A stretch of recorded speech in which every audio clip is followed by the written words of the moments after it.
Lighting is absolutely crucial, and if you don't believe me, then I'm just going to go ahead and film the rest of this video just like this.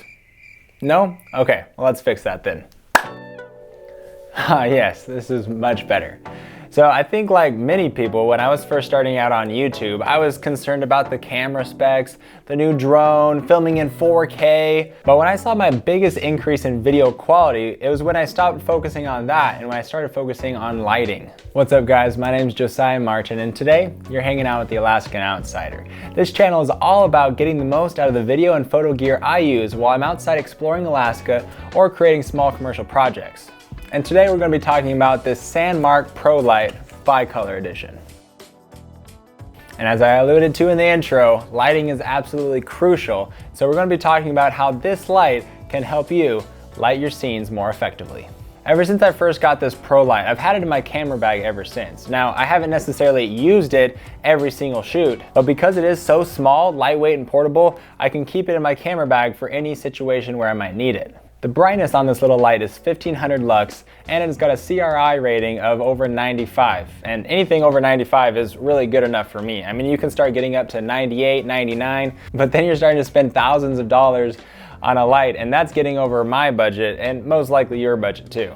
And this light can be used at 100% power for about 100 minutes. And if you need to go past 100 minutes, you can always just grab a power bank like this one, and you can plug in the light and extend your lighting scene for another 16 hours. And if you're having to light a scene for over 16 hours, I think you might need to find a different job, because working over 16 hours every single day, that's not healthy. But anyway, this power bank is super helpful. You can plug in your Mavic Mini 2 batteries, you can charge your phone to keep flying your drone, and you can keep your GoPro batteries charged, and you can plug in this light so that way you can use it for multiple hours. And if you don't already happen to have a power bank and you're curious on the one I use, linked it down in the description for your convenience. I think one of the reasons I like this light so much is because it's just so small. I mean, if you compare it to my iPhone 11, it is just as thin as the phone and it's not even as tall. So you can easily fit this into your back pocket, front pocket,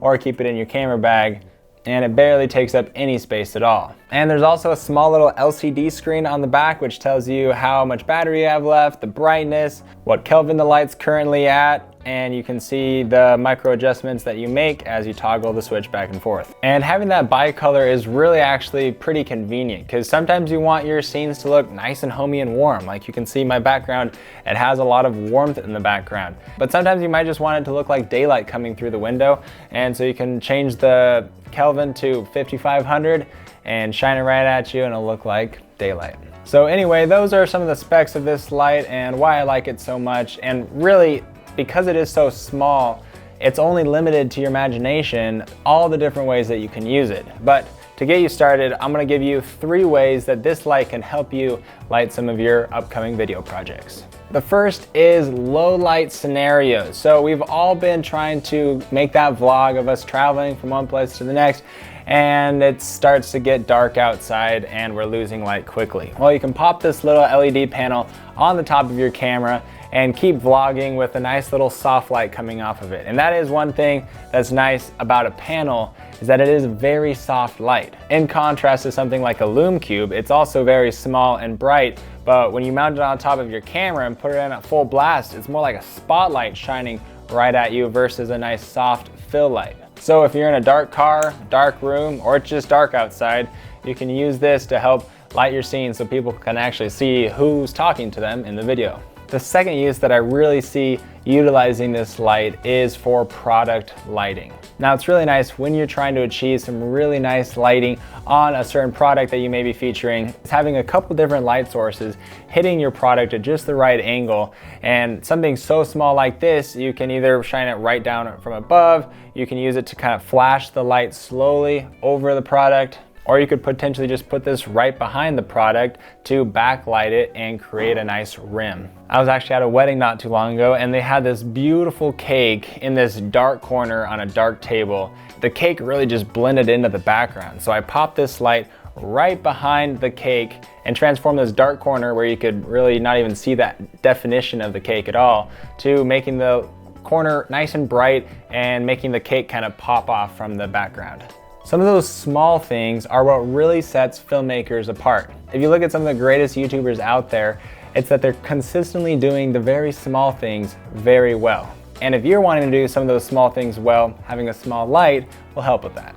And the third way you can use this light to help you light your scenes is in interview situations. In a lot of interviews, there may be a bookshelf or a table or something of interest in the background, and it just looks really plain, boring, and dark behind the interview subject. Having a little light like this can add a little accent to a plant or a bookshelf or really anything to help create a more dynamic scene that's more pleasing to the eye. I have this small plant in my studio and it's a pretty dark leafy green. It kind of shows up more just black in the corner.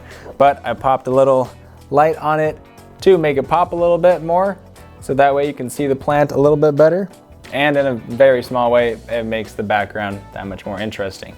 Or you can use the light to make a spotlight on the wall, which makes kind of a nice glowing effect behind the subject, helping me stand out from the background. And there's many more opportunities that you could use this light. You could put it under a staircase, you could put it under a car. You could even use this light as a hair light in an interview. Or if you're filming a corporate interview, which typically don't have such harsh shadows on this side of the face, then you can pop this light up as a fill light. So just set that light up on a small stand next to me, and that way I don't have such harsh shadows and it'll bring more light into the scene, which is very common in corporate interviews. The possibilities are really endless, so why don't you tell me a unique idea that you've thought of that you could use this light, and put it down in the comments below. And if you want to know if I have this RGB light with some really cool effects on it from Sandmarc in my camera bag as well, then make sure you subscribe to the channel for an upcoming video about how you can use this RGB light to make some really interesting scenes in your upcoming films. Well guys, I had an absolute blast spending some time with you, and if you want to spend more time together,